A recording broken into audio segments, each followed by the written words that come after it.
definitely making progress in the library. Let me show you that today. Okay, so here are the new bookcases that are going in. To do is all of this is going to be painted out the same. And let me kind of show you my color scheme. So this color here is on my small wall sample board, is Benjamin Moore Salisbury Green. It's part of the historic collection. And if you remember, this is the same color that we used and are using in the parlor, in the front parlor, which is across the hall. So this is not going to be on the walls, actually. It is going to be on all of the bookcases, all of the painted trim, okay? So just the moldings and the windows and the moldings around the windows. It's also going to be on the ceiling between the beams, okay? We're not painting the beams. There's another window, and you can see on this wall there's another great big window. So all of that will be painted the same as the bookcase color and the door there in Salisbury Green, except the back of the bookcases. That is going to be the back of the bookcase. Caldwell Green, another historic color by Benjamin Moore, painted on my small wall. Sample boards. You can get these small wall sample boards at Sherwin-Williams, any local Sherwin-Williams store. And that is going to be in the backs of bookcases. Now you may be asking, why do I want to put that darker color in the back of the bookcases? Well, for one thing, it creates dimension, which I like, and also it creates a place for the television. It's going to go right here in this box, and I want that black box to blend in. So if you can imagine how it would blend in on the lighter green or even like a white cabinetry versus this dark green, it's really going to blend in. Excuse, I almost tripped over a nail gun. It's definitely going to blend in better. And so when you walk in the room, it's not the first thing that you notice won't be the TV. So that's the main reason that I'm doing that in the back of bookcases. It also ties in well with our color scheme.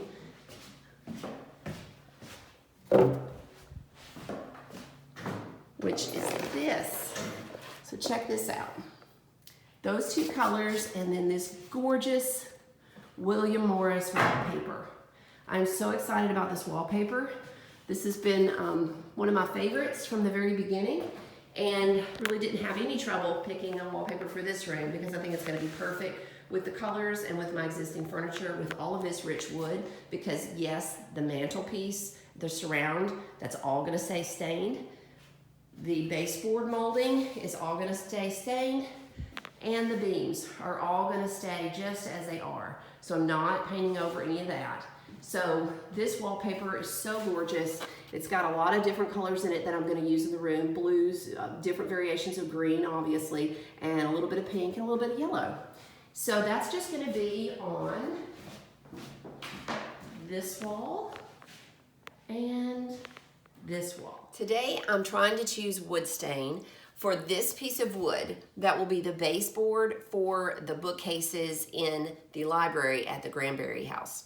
So this was the piece, this is the color of the existing, this is a piece from the existing baseboard that was actually in the kitchen, but it's the same color that's in the library. So what happened was we had 3 walls of big, thick baseboard that's stained, and I want to retain that look. I don't want to paint that portion. The rest of the bookcases will be painted so that it all blends together, the new and the old bookcases, but I don't want to paint the baseboards or the ceiling beams or the fireplace surround. So here's the problem. This original wood, the trim carpenter doesn't know what kind of wood it is, and it's probably not available anymore because it's so old. So the closest thing he thought to use would be this. So I'm trying to find a stain here in the Minwax Stain Guide, and this is one of their newer stain guides. The problem is this is all the way that this stain appears on oak.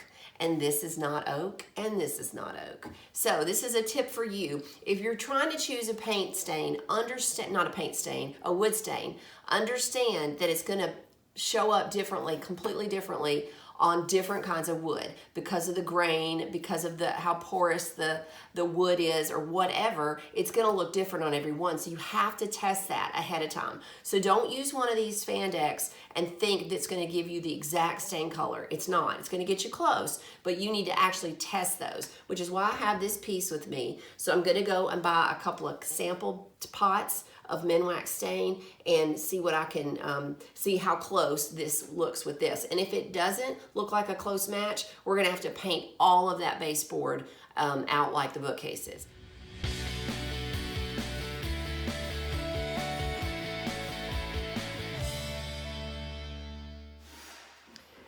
So we're working on getting the bookcases reinstalled today, and Phil is over there making the dowel holes bigger in the new bookcases that run the length of this wall because they were made too small by the trim carpenter, and all of the available little metal dowel type pegs that go to support the shelves are all in 5mm size that we can find anyway.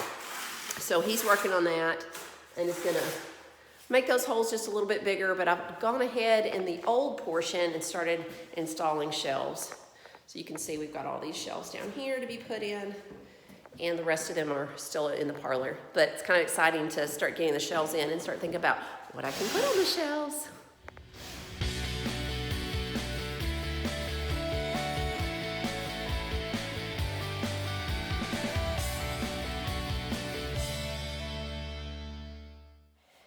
How's it going, Christy? What are you doing? Well, I am staining 200-year-old floorboards. And how many square feet are we doing? 5,000? About that. 200 square feet. Staining them by hand. And I'm just thinking about all the years and all the other women that were on their hands and knees at some point in time, cleaning and waxing and buffing and possibly staining these floors. And just thinking about, honestly, I'm thinking about, I wonder what they were wearing. Because, you know, probably not many of them were wearing jeans. Sure, a lot of them were wearing long skirts and, I don't know, just strange thoughts you have when you're working on something that's been around for 200 years and you know you weren't the only one here.